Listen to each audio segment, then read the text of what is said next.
Assalamualaikum warahmatullahi wabarakatuh. Halo guys, kembali lagi bersama saya Bobby Herian. Dan kita akan kembali mengenai video dari di Juli yang berjudul Malah Ini Ngeri, menemukan Injil di kitab Mazmur. Kok Kristen nggak tahu? Kita akan langsung tonton videonya, habis itu akan komentari guys.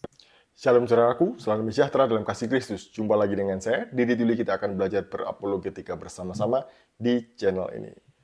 Channel Ngaji Cerdas itu selalu menampilkan mualaf-mualaf yang nggak bermutu menurut saya. Kenapa? Karena mualaf-mualaf yang ditampilkan itu yang katanya cerdas itu ternyata tidak cerdas.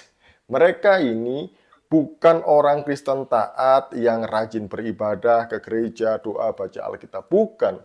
Karena setiap kali mereka kesaksian, salah-salah. Begini ya. Di Juli nggak bisa bedakan antara cerdas dengan taat. Itu dua hal berbeda. Cerdas artinya berpikir kritis.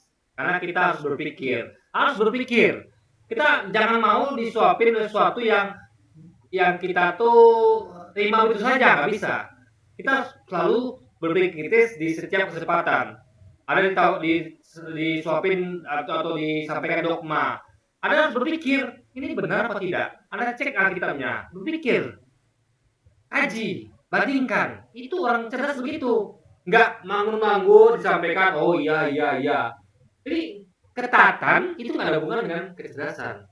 Ingat, kaum penyembah sapi juga taat. Taat mereka. Tiap hari menyembah sapi misalnya. Ada orang yang menyembelih sapi, mereka marah. Itu taat berarti kan? Tapi kalau mereka cerdas tidak. Mereka adalah tetap kaum penyembah sapi gitu. Jadi kecerdasan nggak ada hubungan dengan ketaatan ya. Itu yang bisa mengerti. Kalau dia memang tidak cerdas, karena dia tidak mau berpikir kritis. Dia betul-betul menerima semua dogma yang diberikan kepada dia, tanpa mau ikut mempertanyakannya. Itu masalahnya. Disitulah letak ketidakcerdasan dia. Orang ini tidak perlu lagi dilakukan kecerdasannya, karena mereka betul-betul mempertanyakan, berpikir kritis tentang apa yang disampaikan kepada mereka dari dogma itu, dan mereka tidak serta-merta menerima mentah-mentah, tapi mereka betul-betul mengkaji dan menelitinya serta membandingkannya, dan mereka menemukan kesimpulan di dalamnya, guys. Dan maka itulah mereka mualaf gitu kan. Cerita mengenai iman Kristen. Salah satunya adalah ibu ini ya. Katanya sih ibu ini baru membaca Injil yang asli itu setelah dia jadi mualaf. Aduh, mari kita lihat video berikut ini.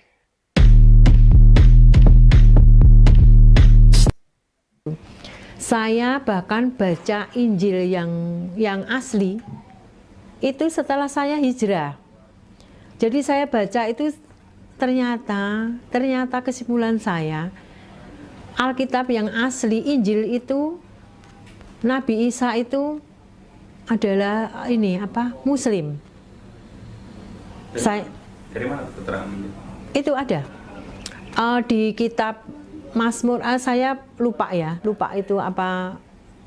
Catat ya, ibu ini lupa tuh beda sama nggak tahu ya. Lupa tuh wajar ya, manusiawi.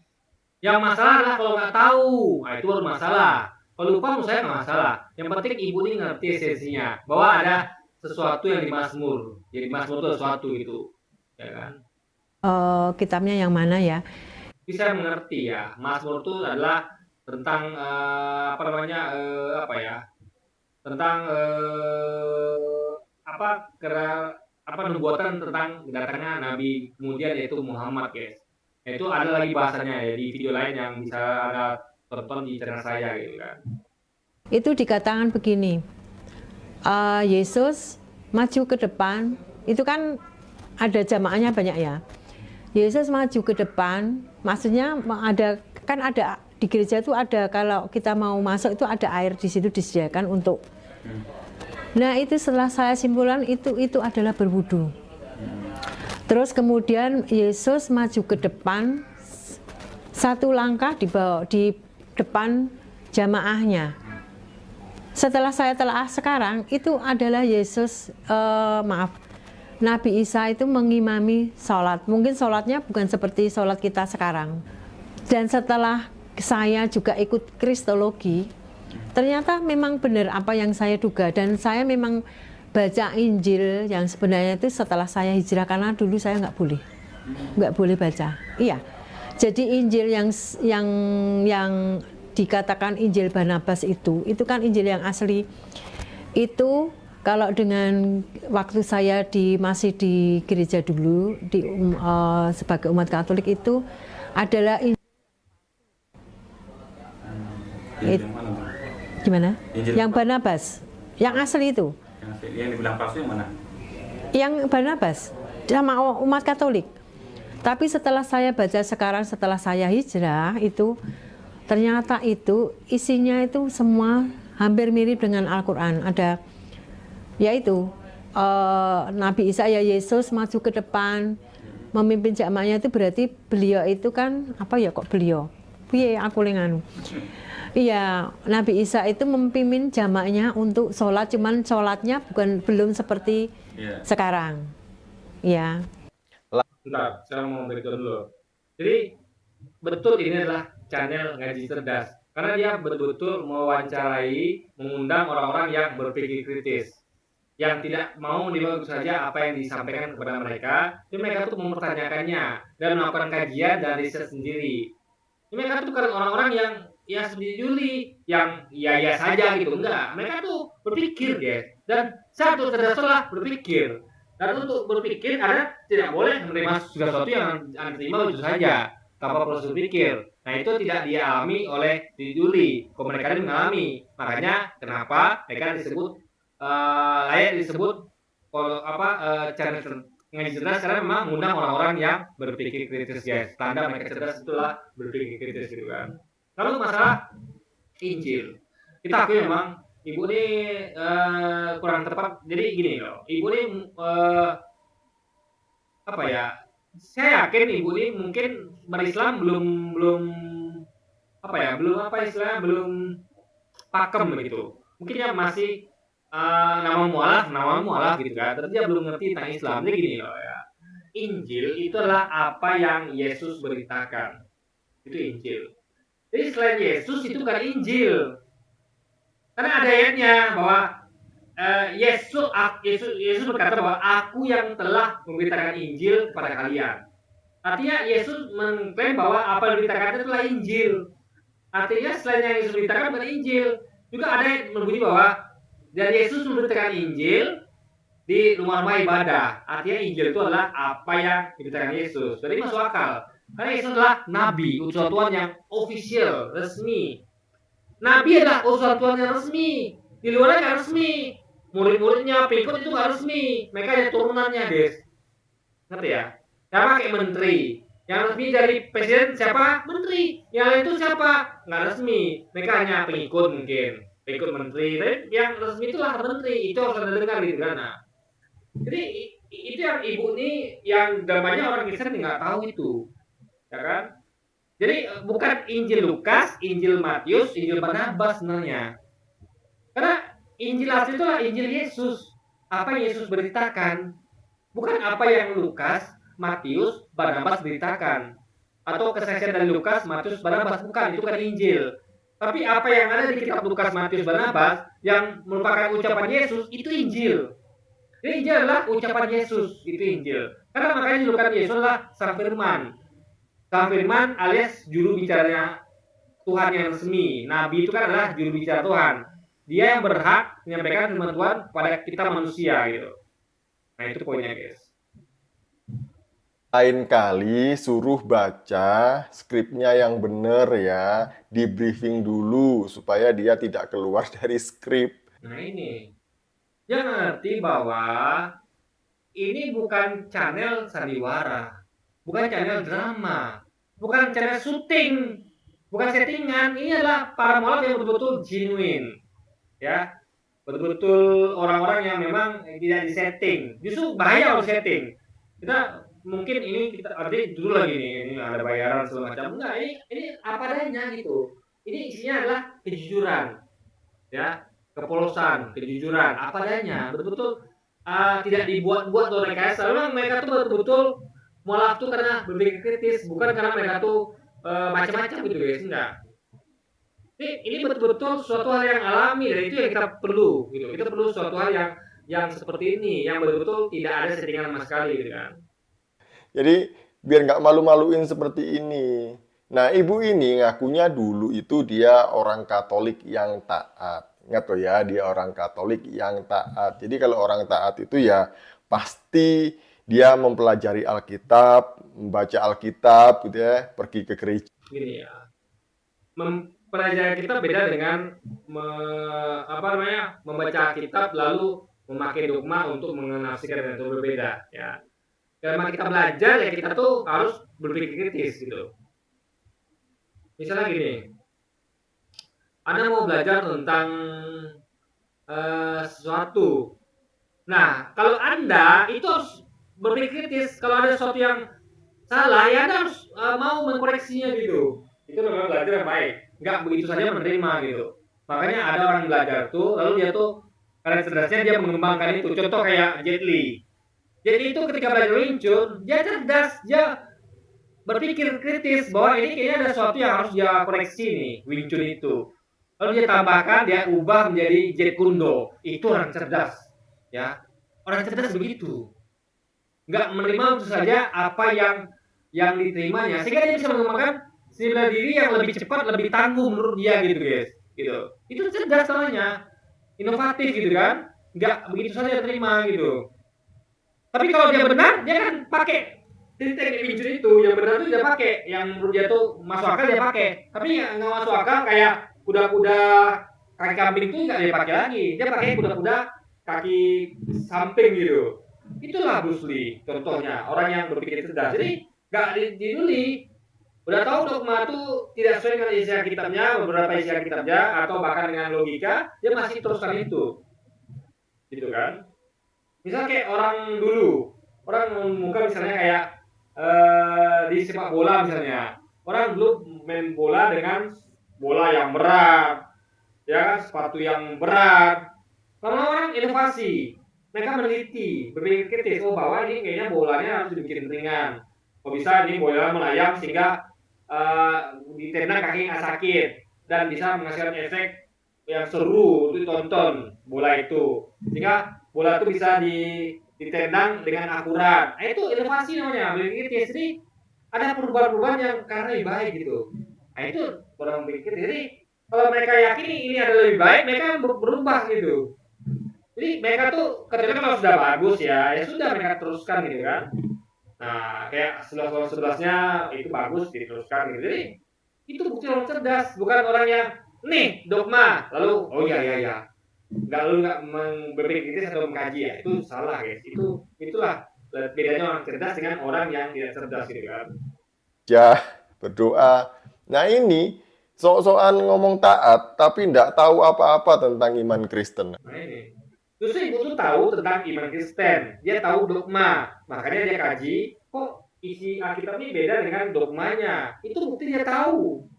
Oh dia nggak tahu, dia nggak bisa bedakan. Oh ini dogma, ini adalah Alkitab, atau ini dogma, ini logika, nggak bisa bedakan. Karena dengan dogma dia ketahui itulah bahwa oh ini salah ini, bahwa Yesus itu sebenarnya ini bukan Tuhan. Di sini sedangkan dia membasuh muka alias berwudu, seperti berwudu, dan dia sholat dengan maju selangkah bersama di belakangnya 3 orang gitu. Dan hal seperti itu gitu guys. Atau iman Katolik ya. Nah, dia tadi mengatakan bahwa baru membaca Injil yang asli itu setelah dia mualaf. Maksudmu apa? Apa mau nuduh bahwa kitab orang Kristen ataupun Katolik itu palsu? Begitu maksudnya? Itu adalah disampaikan di Quran. Itulah bagian dari keimanan kaum muslimin yang bisa diganggukan oleh Yuli dan teman-temannya.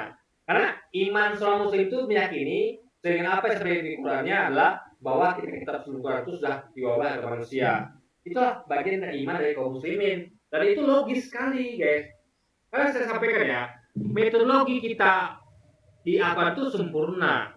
Itu berupa proses Nabi bicara, didengar oleh para murid, dihafal dan dicatat, lalu diwariskan hafalan dan tulisan itu turun-temurun hingga sekarang. Jika ada warisan gitu, terjaga sempurna prosesnya untuk menjaga keasliannya. Lihat di kitab Kristen, Alkitab. Tidak ada Yesus ngomong, Ya, didengar. Emang ada mulut yang mendengar, tapi ada yang mencatat nggak? Nggak ada. Karena catatan itu ditemukan itu dicatat bukan pada waktu Yesus ngomong, tapi berapa tahun, puluh tahun atau abad setelah Yesus pergi. Beda. Kalau kita memang ditulis, dihafal waktu Yesus masih hidup dan diwariskan, itu bedanya guys. Jadi mereka tuh ditemukan. Jadi tidak ada bukti bahwa dicatat pada zaman Yesus ngomong, nggak ada. Yang ada dicatat beberapa puluh tahun setelah Yesus pergi. Itu kacau guys, ya kan? Jadi kita saja mencatat ketika orang masih ada itu kadang masih salah gitu. Apalagi ketika kita ingat kejadian beberapa puluh tahun lalu gitu, itu kacau guys. Juga tidak ada cara penyimpanan yang seperti menghafal gitu, nggak ada. Betul-betul tidak ada warisan turun-temurun gitu. Tiba-tiba ditemukan adanya gulungan di Laut Mati misalnya, lalu diadakan proses kanalisasi untuk menjaga supaya tidak rusak gitu, nggak bisa diskopi atau disadur ke media lain gitu, media tulisan lain gitu kan. Nah, jadi beda metodologinya tuh. Jika di situ kita meyakini bahwa ini memang rentan untuk terjadinya korupsi di wabah tuh karena metodologinya ditemukan. Ya. Karena kita tidak bisa meyakini 100% bahwa itu memang seperti yang diduga, bahwa itu diduga ditulis oleh Lukas, Matius, Barnabas. Nah, iya atau tidak gitu. Karena tidak ada warisan turun-temurun, hanya ditemukan gitu. Ya, itu masalahnya, guys. Ya. Aduh, kalau kamu nuduh itu palsu, harusnya kamu bisa buktikan mana yang asli. Kalau cuma bisa nuduh. Ini ya, yang asli itu memang nggak ada. Yang asli itu haruslah Injil yang asli adalah apa yang dikatakan Yesus. Jadi kalau ada catatan, itu harus dicatat pada zaman Yesus hidup. Itu baru Injil asli. Langsung Yesus ngomong, langsung dicatat. Ya. Bahkan kalau perlu dihafal di Quran, tapi tidak kejadian. Catatan terdekat itu adalah berapa puluh tahun setelah Yesus pergi. Artinya itu bukan yang susah untuk mengatakan itu asli, karena tidak ditulis pada zaman Yesus ngomong atau hidup, guys. Itu masalahnya. Nuduh, semua orang juga bisa. Kalau orang bilang juga itu metodologi yang lagi ditemukan. Tidak ada serah terima, itu nggak ada. Tiba-tiba ditemukan, oh mungkin ini berasal dari beberapa puluh tahun saya sudah pergi gitu. Jadi itu metode itu sangat jauh dari sempurna, guys. Sangat banyak kurangnya gitu. Entah ya itu dugaan itu benar apa tidak kan tidak jelas. Tapi kalau warisan turun itu bisa dipastikan bahwa itu memang adalah asli karena memang diwariskan. Ada serah terima, guys. Itu yang membuktikan bahwa itu adalah satu cara yang efektif dan terpercaya untuk menjaga keaslian suatu teks gitu, guys. Palsu tapi nggak ada bukti, itu namanya fitnah. Jadi orang yang menuduh harus bisa membuktikan. Nah, kita minta pada Juli, mana Alkitab yang memang dicatat pada zaman Yesus hidup dan diwariskan turun-temurun, mana? Nggak ada. Yang ada apa? Alkitab yang ditemukan. Lagi ya, ditemukan. Dan dikira ini adalah Injilnya Lukas, Matius. Padahal tidak ada bukti serah terima, guys. Ada ngerti nggak maksudnya ditemukan?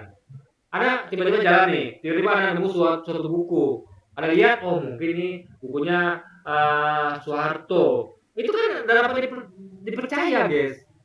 Jauh dari meyakinkan gitu loh, ya kan? Tapi kalau saya pegang buku nih, yang saya tahu nih memang dari ibu saya, dari kakek saya dari cicinya lagi gitu. Itu kita bisa yakin, karena memang ada diturunkan turun-temurun warisan gitu. Sebenarnya contohnya kayak warisan apa ya? Kayak rumah lah atau apapun itu yang diwariskan turun-temurun. Nah, itu kita yakin itu. Percaya kita gitu kan. Karena metodologi adalah warisan turun-temurun, serah terima, ada serah terimanya gitu. Jadi tidak ditemukan gitu saja. Contoh kayak gini lah. Ada jualan, kayak saya kerja di toko, guys. Saya jualan di toko. Itu harus ada serah terima gitu. Untuk membuktikan asli, ada serah terima antara penjual dengan pembeli, yaitu kayak bond. Ini Pak bondnya ya. Nah itu bukti keasliannya, ada bond yang serah terimakan gitu. Itu bukti. Coba kalau tiba-tiba ada temukan bond di jalan. Oh ini bond ini. Oh mungkin bond ini adalah ya bond apa itu. Gimana saya yakin? Belum tentu itu buat apa itu kan. Apalagi pastinya adalah berapa puluh atau ya ini kan ratus tahun lalu lah itu kan. Kayak ditemukan itu adalah pada abad keberapa gitu ya. Jadi ini adalah suatu hal yang tidak meyakinkan gitu. Metodologinya tidak apa ya, tidak meyakinkan gitu guys, ya kan. Bahwa kitab suci ini palsu, jangan asal tuduh begitu Bu ya. Nah, yang lucu dia bilang tadi itu ada kok di Injil Yesus itu sholat katanya menjadi imam sholat. Injil di mana ya? Injil di kitab Mazmur. Nah, ibu tuh kan lupa. Ya, biasa tuh lupa guys. Yang penting tahu esensi gitu. Ini yang ngerti bahwa lupa itu adalah suatu hal manusiawi. Tidak merusak esensi gitu loh. Ya. Yang parah itu adalah dia ingat tapi tidak esensinya dia nggak dapat. Jadi ia ingat, dia pasti ingat Yesus Tuhan, gitu. Ingat dia. Tapi dia nggak ngerti esensi bahwa Yesus benar bukan Tuhan. Itu masalah ya. Mending lupa gitu kan, daripada ingat tapi salah esensinya gitu. Ada Injil di kitab Mazmur. Ini Injil yang mana lagi? Ini Injil yang asli itu kah? Yang di kitab Mazmur itu? Kok ya ada Injil di kitab Mazmur yang menceritakan Yesus sholat? Nggak ada. Di kitab Mazmur itu sama sekali tidak menceritakan mengenai Yesus. Kalau nubuatannya ada gitu ya. Tapi Yesus yang sedang sholat tidak diceritakan di situ. Lalu di mana sih cerita yang diceritakan oleh ibu ini mengenai Yesus berdoa itu ya, sujud yang dibilang dia sholat itu bukan di Injil Mazmur, tapi ada di Injil Matius pasal 26 ayat 36 sampai 46. Nah, faktanya kan ibu tuh tahu. Jangan bilang nggak tahu dia tahu, cuma lupa guys. Ya itu makanya itu nggak bisa bedakan antara nggak tahu dan lupa. Orang lupa dia kadang nggak tahu, itu fatal guys ya.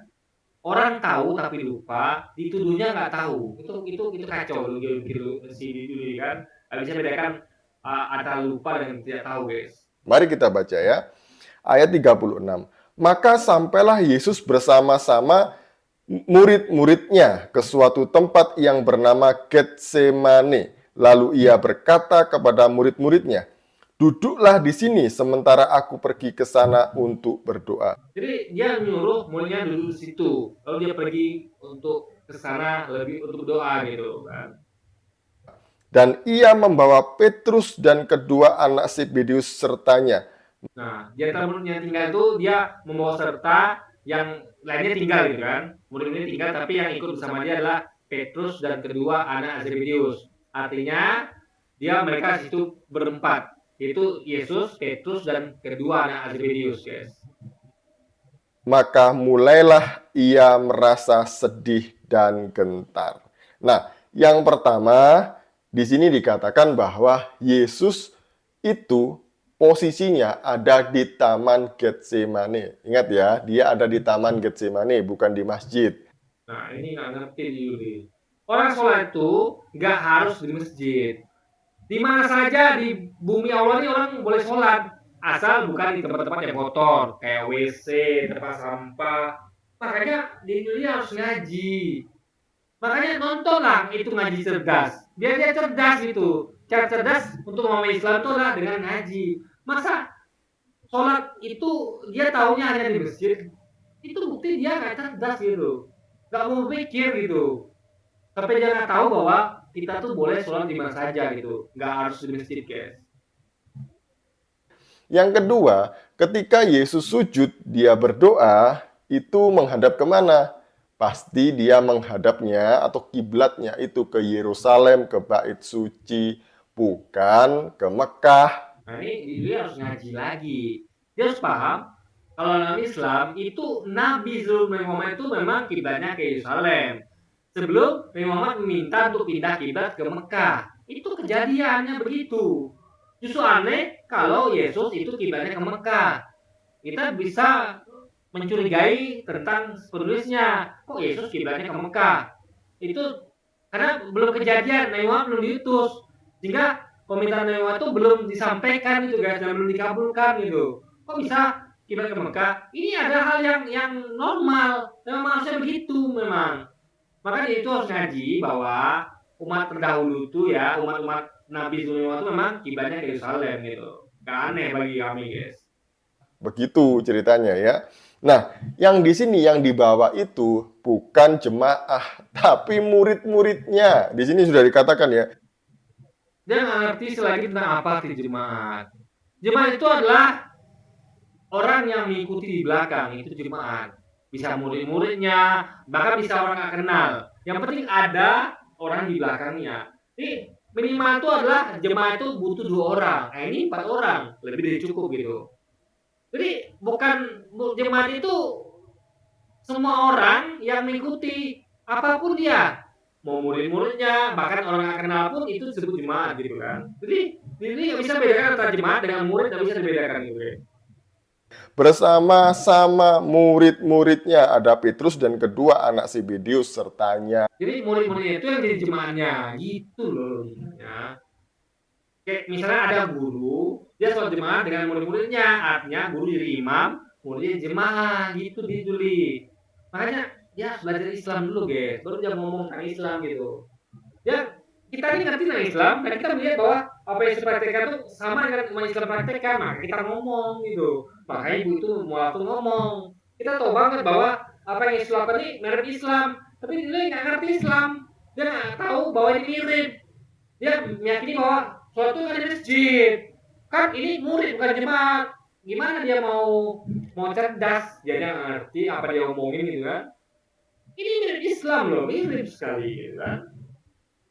Berarti 3 orang yang mengikuti Yesus. Nah, mari kita baca di ayat yang ke-39. Maka ia maju sedikit lalu sujud dan berdoa. Nah, ayat sebelumnya ngomong bahwa tinggallah di sini dan berjaga-jaga dengan aku. Artinya murid itu ada di dekat Yesus berjaga-jaga. Nah, maka Yesus maju sedikit lalu sujud dan berdoa. Logikanya, ngapain Yesus harus maju sedikit? Ngapain? Dia tinggal di situ langsung berdoa kan? Sujud doa, kenapa maju sedikit? Untuk menjadi imam. Karena imam itu dalam suatu ngambil ancang-ancang maju selangkah. Ya, maju selangkah di depan makmum itu imam. Yesus sedang memposisikan diri sebagai imam. Itu logikanya. Ya, memang ritualnya beda dengan sholat kita, tapi ada kesamaan. Esensinya kan samanya adalah ada sujudnya dan doa, dan dia adalah maju selangkah. Dan di belakangnya ada jemaat, yaitu menurut diri sendiri. Itu kan sama dengan sholat, tapi ada perbedaannya, yaitu sholatnya adalah nggak ada rukunya, nggak ada iktidalnya, nggak ada duduk dia terus sujud. Itu bedanya. Tapi yang penting esensinya yang sama itu yang penting, guys. Itu ada sujud, doa, dan dia maju selangkah untuk jadi imam. Karena kalau orang doa normal, yang ada tendensi itu dia itu jadi imam, dia nggak perlu maju selangkah. Ngapain coba? Apa gunanya maju selangkah? Ya untuk mengambil posisi imam, guys. Itu logika pikirnya. Jadi Yesus itu maju sedikit dari murid-muridnya yang sedang tidur itu ya. Dia maju. Di situ tidak tidur nih. Di dulu bisa bedakan mana tidur mana tidak, coba ya. Bacanya. Nih. Hatiku sangat sedih, seperti mau mati rasanya, kata Yesus. Tinggallah di sini dan berjaga-jagalah dengan aku. Dia berarti sedang ngomong dengan murid-muridnya kan? Artinya murid-muridnya lagi tidur, lagi bangun. Apa mungkin ada ngomong dengan orang tidur? Orang tidur nih, harusnya ngomong. Tinggal di sini dan berjaga dengan aku. Tidur bangun. Jadi dia Juli itu nggak ngerti dengan bahasa Indonesia yang baik dan benar, guys. Ini ayat ngomong bahwa faktanya murid-muridnya lagi bangun. Maka Yesus bisa kasih tahu bahwa tinggal di sini dan berjaga-jaga dengan aku. Artinya muridnya lagi bangun karena dia tidur gitu loh di Juli ya kan. Maka dia maju sedikit setelah dia menyampaikan pesan itu dan tinggal murid-muridnya yang lagi bangun itu, karena ngapain juga ngomong dengan tidur gitu kan. Berarti di Juli sedang berbohong atau memang dia nggak ngerti, guys. Kita ngapain dia tuh nggak usah berbohong deh, dia nggak paham itu saja gitu kan. Karena dia nggak berpikir. Dia harus mikir nih, loh, ini orang kan Yesus ini kan ngomong kepada murid-muridnya, tinggal di sini dan berjaga-jaga dengan aku. Tapi kok bisa tidur? Kan nggak mungkin logikanya, guys. Jadi ini bukan tidur dan tidak sebukan tidur sini ya. Itu hanya ada dalam khayalan di Juli. Makanya mereka bangun. Maka mereka tuh Yesus kasih pesan. Yesus bukan orang gila, guys. Bukan maksudnya bukan orang apa ya? Orang yang orang yang aneh gitu. Kok ngomong sama orang tidur? Nggak mungkin. Dia pasti ngomong dengan orang yang lagi bangun. Lalu segera dia maju sedikit. Ketika orang tua habis mendengarkan itu, dia maju sedikit. Artinya mereka tuh jadi makmum, guys. Dan mereka bukan tidur ya, sekali lagi. Yang pertama, nah, pasti dia menghadapnya atau Kirus dan kedua anak Zebedeus. Jadi Yesus itu maju sedikit dari kayak menyingkirkan diri sedikit dari murid-muridnya yang sedang tidur itu ya. Dia maju kayak menyingkirkan diri sebentar gitu. Jadi kata-kata tinggal sini nggak bisa sampaikan gitu. Dia korupsi ayat, guys. Ya, korupsi ayat. Saya tulis ada tinggal di sini kata Yesus. Artinya mereka lagi bangun gitu. Dari murid-muridnya, kemudian dia sujud, dia berdoa. Tidak semua orang yang sujud berdoa, kemudian maju sedikit ya, sedikit majunya. Nanti nggak sedikit beda dengan jauh. Sedikit dari imam, guys. Imam tuh hanya perlu maju sedikit tuh untuk mengimami mau jemaat sholat gitu kan. dan itu dikatakan sholat bahwa dia adalah Islam. Tidak ada banyak orang selain Islam doanya itu sujud. Contoh, lihat aja tuh orang Hindu Bali. Mereka kalau beribadah, berdoa selalu sujud. Begini ya, ini nggak ngerti bahwa Islam itu sudah ada sejak zaman Nabi Adam. Jadi Tuhan itu mengutus sekitar 100 ribu nabi, guys, dan rasul ke dunia sejak tentang zaman Nabi Adam hingga Muhammad. Dan mereka mengajarkan tentang ibadah yang sama, yaitu sujud menyembah Tuhan. Ya, cuman di tengah jalan banyak manusia yang mengubah ajaran itu, gitu. Islam itu diubah ajaran manusia, dan itu disampaikan di Quran gitu, bahwa ajaran Nabi dari terdahulu itu diubah oleh kaum manusia. Makanya heran ada kata banyak orang sujud. Itu adalah bukti Islam itu memang diajarkan, guys, di mana gitu. Cuma diubah-ubah itu juga bukti juga gitu. Kok tidak, nggak mungkin orang banyak yang sujud gitu. Kok ada yang samaan? Kok banyak orang yang ibadah yang cara sujud? Artinya itu adalah dari Tuhan yang satu gitu, guys. Itu lagi pikirnya. Makanya sama gitu kan. Cuman ketika ada beda, berarti beda itulah yang bagian diubah oleh manusia. Bagian yang sama itulah asli dari Tuhan yang satu itu, guys. Gitu. Apakah mereka Islam? Bukan. Orang kejawen juga. Ada yang berdoa sujud, ada. Jadi dia nggak ngerti apa itu Islam. Islam tuh gini loh. Islam itu kan saya sampaikan ya. Itu agama yang sudah ada sejak zaman Adam. Ya. Cuman yang kita tahu kan cuma umat Nasrani dan umat Yahudi. Itu bukan agama, guys. Ketika aku ngomong tentang umat Yahudi, itu ngomong tentang umat Islam yang merupakan bangsa Yahudi. Kalau umat Nasrani adalah umat Islam yang mengikuti Nabi dari Nazaret, yaitu Yesus gitu, guys. Nah itu bukan nama agama itu sebenarnya. Jadi kita kalau menyampaikan umat Nasrani, ingat ya, jelas kalimat Quran itu jelas, katanya jelas, bukan agama. Quran menyebut bahwa umat Nasrani dan umat Yahudi artinya bukan agama, tapi umat. Gitu ya, kayak umat Nabi Muhammad, umat Nabi Musa, umat bukan nama agama gitu. Nah itulah mengapa Islam itu ada sejak awal mula manusia pertama ciptaan yaitu Adam. Jadi Islam itu bukan agama yang ujung-ujung ada setelah Nabi Muhammad diutus, enggak. Nabi Muhammad itu bukanlah nabi yang baru, tapi adalah nabi yang kesekian, nabi penutup yang menyempurnakan ajaran nabi-nabi sebelumnya, guys. Yang doanya itu bersila begini ya. Apakah mereka Islam? Ya bukan. Jadi jangan mencocok-cocokkan karena dia maju sedikit, kemudian sujud, berdoa. Maksudnya kenapa dia maju sedikit? Ini apa yang dilakukan itu mirip orang sholat, itu masalahnya. Jangan bisa dibantah gitu. Logikanya ngapain ada orang mau doa tuh maju sedikit? Ngapain, guys? Gitu kan? Berdoa tinggal berdoa saja gitu. Apa maju sedikit? Ya jadi imam. Karena di belakang ada makmum, kecuali dia sendiri. Kalau sendiri ya kita nggak bisa menduga seperti itu. Ya ada makmum di belakangnya gitu kan? Ngerti nggak? Kalau ada orang maju sedikit, dia sendiri itu kalau orang katakan dia jemaah itu jelas salah. Orang sendiri kok gimana mau jemaah? Tapi kalau di belakangnya ada 3 orang, berarti jemaah gitu, guys. Jadi itu logika berpikir kan? Lalu dia bilang imam sholat. Ngawur aja ya. Ini namanya cocokmologi, maksamologi, ngawurologi. Kita memang harus mencocokkan ya. Kalau faktanya cocok, Anda mau bilang apa, mau bantah apa? Justru yang aneh kalau Anda tuh bersikeras dengan ketidakcocokan. Sudah tahu nggak cocok dengan ibadahnya umat Kristen, masih ada yakini bahwa itu cara ibadah yang benar. Padahal Yesus lakukan tuh di mirip dengan umat Islam gitu, ngerti nggak? Itu bukti dia nggak berpikir kritis itu. Dia harus berpikir, kok Yesus begini ya, kok sama kayak orang sholat ya, kok nggak sama dengan kita gitu ya, yang nyanyi di gereja ya, apa yang kok nggak cocok ya?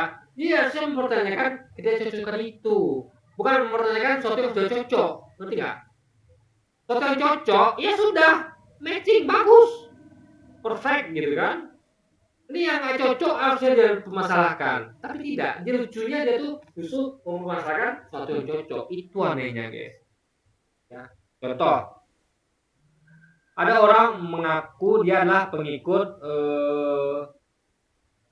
pengikut Wing Chun, ya pengikut Wing Chun nih, ya kan? Nah, Wing Chun dia ikuti memang. Jadi gerakan yang dia lakukan itu sama kayak Ip Man misalnya, yang pendiri Wing Chun. Berarti ini orang memang mengikuti guru Ip Man gitu kan. Sama kayak orang yang Islam yang mengikuti Yesus, sujud dan maju ke depan jadi imam. Nah itu cocok, sudah benar itu. Jadi ketika ada orang yang melakukan gerakan Wing Chun dengan iman, berarti memang cocok, nggak perlu dimasalahkan. Tapi lucunya ada yang nggak cocok, nggak dimasalahkan. Contoh, Wing Chun yang gerakan begini, tiba-tiba pakai gaya karate. Ini nggak cocok. Harusnya itu ditanyakan. Ada Wing Chun atau karate gitu kan? Yang nggak cocok, yang memang mengikuti guru iman, dia masalahkan. Gimana logikanya guys? Yang cocok itu jangan dipermasalahkan. Justru yang nggak cocok itu yang harusnya dia permasalahkan. Itu ketidakcocokan antara ibadah Yesus dengan umat Kristen di gereja. Itu harusnya dia masalahkan. Yang cocok dia masalahkan, yang nggak cocok dia tidak masalahkan. Itu anehnya guys. Itu bukti dia tidak berpikir kritis gitu kan. Jadi kalau orang jadi mualaf ya jadinya aneh-aneh gini ya, ngaco-ngaco jadinya. Jadi proses menjadi mualaf itu dengan berpikir cerdas, dengan mengadakan metodologi penelitian, mengkaji, membaca, meriset, ujungnya mencocokkan dan juga menyimpulkan gitu. Jadi itu adalah metodologi ilmiah itu. Cuma ada buang mencocokkannya. Oh nggak bisa. Anda bayangkan ya, semua kegiatan ilmiah itu membutuhkan pencocokan data. Misalnya kayak kita mau mengadakan riset biologi, ya kita cocokkan data. Oh sesuai dengan ini. Kalau dia hewan ini seperti ini, dia kira-kira gimana? Nah, itu cocok atau tidak? Nah, berarti itu metodologi yang benar guys gitu. Jadi jangan pernah meremehkan metodologi mencocokkannya. Itu adalah bagian dari riset ilmiah, metodologinya gitu kan. Dan kemudian dia tadi bilang bahwa ternyata Injil yang asli itu adalah Injil Barnabas katanya. Karena Injil Barnabas ini lebih mirip dengan Quran. Saya setuju. Injil Barnabas lebih mirip dengan Quran daripada Alkitab. Salah Anda. Tadi itu kan Injil bukan Barnabas. Mirip dengan Al-Quran kan? Makanya Yesus menunjukkan cara ibadah sama dengan orang sholat. Jadi bukan hanya Injil Barnabas yang mirip. Injil mereka juga mirip. Meskipun juga banyak bedanya gitu kan. Kalau begitu, ambil aja. Orang Kristen tidak mau kok Injil Barnabas. Kenapa? Karena memang ini Injil Melkiades yang baru ditulis abad ke-16 menggunakan bahasa Italia dan Spanyol. Ya masa ada.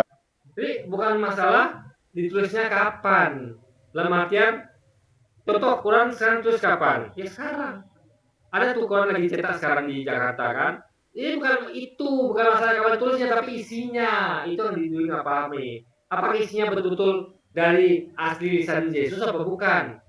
Itu masalah situ guys. Jadi kasih suatu teks itu bukan dia dari kapan dia ditulis, tapi apakah isinya betul-betul keluar dari lisannya sang nabi, utusan Tuhan yang resmi, yang betul-betul official Tuhan, yaitu seperti Yesus, Musa, Daud, Ibrahim sampai ke Nabi Muhammad guys. Injil ditulis di abad ke-16. Ya masa ada para rasul yang sudah meninggal di abad pertama, kemudian bangkit di abad 16, nulis Injil. Nah ini kan ngawur, ini namanya halusinasi. Jadi Injil Barnabas kemungkinan besar adalah Injil yang diwariskan turun temurun, meskipun mungkin ada putusnya gitu. Mungkin mereka tuh menerima pengajaran dari kan itu kan ketika Yesus ngomong itu kan memang ada warisan turun temurun, ya. Saya yakin itu ada, tapi tidak dapat datanya itu kita pastikan kenapa. Karena metodologinya ditemukan, ingat Injil Barnabas dan Injil Lukas Matius itu ditemukan. Tapi kita yakini bahwa masih ditemukan, isinya itu tentu ada yang masih asli lah. Misalnya kayak kita menemukan suatu buku yang kita anggap itu adalah tulisan Soekarno. Nah, jadi kita tuh bisa jadi memang dulu Soekarno ngomong gitu. Lalu ada orang yang menyampaikan kepada orang berikutnya, lalu sampaikan hingga kepada yang nulis buku itu gitu. Bisa jadi gitu. Tapi tidak ada bukti betul-betul itu memang langsung dari mulut penulis, dari mulut yang ngomong. Nah itu masalah guys. Makanya tuh lebih meyakinkan tuh memang harus ada warisan turun gitu, ya kan? Makanya gitu ya Bu ya, belajar yang benar biar imannya kuat. Ibu ini sudah belajar benar, dia belajar tentang dogma, dia belajar tentang Islam, meskipun dia mungkin belum seperti kita yang sudah cukup kafah Islamnya gitu kan, yang memang betul-betul ngerti tentang Islam. Di Juli udah nggak ngerti Islam, nggak ngerti tentang logika, ya bedakan tadi antara saya lupa guys. Ya ada berbagi di saya kan, jadi itu saja dia nggak ngerti gitu kan, hal begituan gitu. Bagaimana dia bisa, jadi dia itu cuma satu taunya, cuma tahu dogma itu saja guys. Tahu dogma dan tidak mau berkritis, sehingga dia seperti ini. Nggak tahu bahwa orang sholat itu adalah nggak harus di masjid, bahwa orang sholat itu jemaah itu adalah bisa siapa saja, bahkan masuk orang yang dikenal dan lain sebagainya guys. Oke, jadi mungkin sekian aja video kita ini dan sampai jumpa lagi di video selanjutnya. Wassalamualaikum warahmatullahi wabarakatuh guys.